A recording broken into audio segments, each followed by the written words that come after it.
పెళ్ళైనా పండగైనా వేడుక ఏదైనా పట్టుచీరల ప్రత్యేక వేదిక వారాహి సిల్క్స్.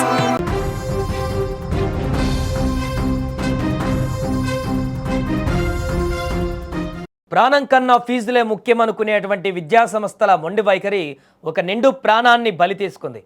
రేపటి పౌరులుగా ఎదగవలసిన విద్యార్థులు యాజమాన్యాల వేధింపులు తాళలేక అర్ధాంతరంగా తనువు చాలిస్తున్నారు.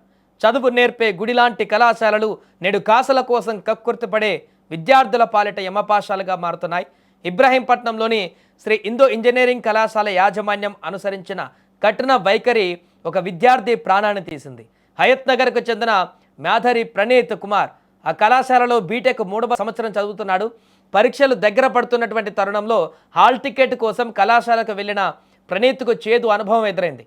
ఫీజు బాకీ ఉందన్న నెపంతో హాల్ టికెట్ ఇవ్వడానికి యాజమాన్యం నిరాకరించింది, అవమానించింది. ఆ తర్వాత ఈ రకమైనటువంటి ఆరోపణలు రావడంతో తీవ్ర మనస్తాపానికి గురయ్యాడు.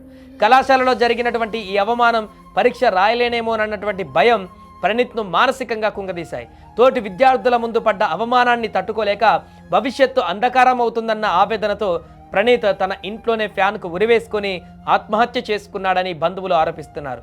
కొడుకు ఇంజనీర్ అవుతాడని ఆశపడ్డ తల్లిదండ్రులకు ప్రణీత్ విగత జీవిగా కనిపించడంతో వారి రోదనలు మిన్నంటాయి.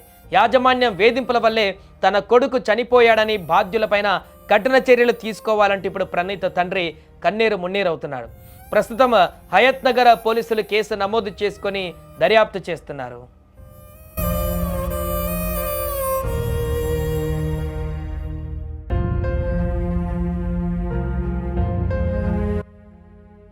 ఏది ఏమైనా ఒకవైపు ఇంటర్ ఈ మధ్యలో రిజల్ట్ వచ్చిన తర్వాత ఇలాంటి పరిస్థితి చూస్తున్నాం. ఇప్పుడు ఇంజనీరింగ్ సంస్థలో కూడా అలాంటి కళాశాలలో ఉన్నటువంటి పరిస్థితులు కూడా హాల్ టికెట్ ఇవ్వకుండా, డబ్బుల కోసం హాల్ టికెట్ ఇవ్వకుండా యాజమాన్యాలు తీసుకుంటున్నటువంటి ఈ యొక్క నిర్ణయాలు విద్యార్థుల భవిష్యత్తుని అంధకారంలోకి నెట్టివేస్తున్నాయి. సో ప్రస్తుతం ఈ ఘటనకు సంబంధించి అటు విద్యార్థి సంఘాలు కూడా ఫైర్ అవుతున్నాయి.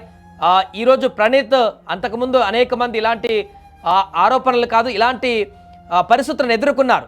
చాలా కళాశాలలో కూడా ఇలాంటి ఘటనలు జరిగినప్పుడు విద్యార్థి సంఘాలు వీటన్నిటిపైన కూడా కఠినమైనటువంటి నిర్ణయాలు తీసుకోవాలంటూ ప్రభుత్వాన్ని కూడా డిమాండ్ చేశారు. ఇప్పుడు తాజాగా మరొకసారి ఈ యొక్క పరిణామము బీటెక్ కాలేజీలో చోటు చేసుకోవడం పట్ల అయితే ఆగ్రహిస్తున్నారు.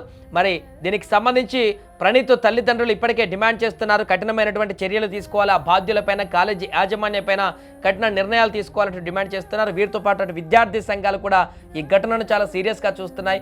మరి ఈ అంశంలో కాలేజీ యాజమాన్యం ఎలా స్పందిస్తుంది, ఏం చెప్తారు వారు, ఈ రకమైనటువంటి ప్రణీత్ మరణానికి కారణంగా కనిపిస్తున్నటువంటి ఇండైరెక్ట్గా కనిపిస్తున్నటువంటి యాజమాన్యం ఏ రకమైనటువంటి ఇప్పుడు ఈ ఘటన పైన స్పందిస్తుందనేది చూడాలి.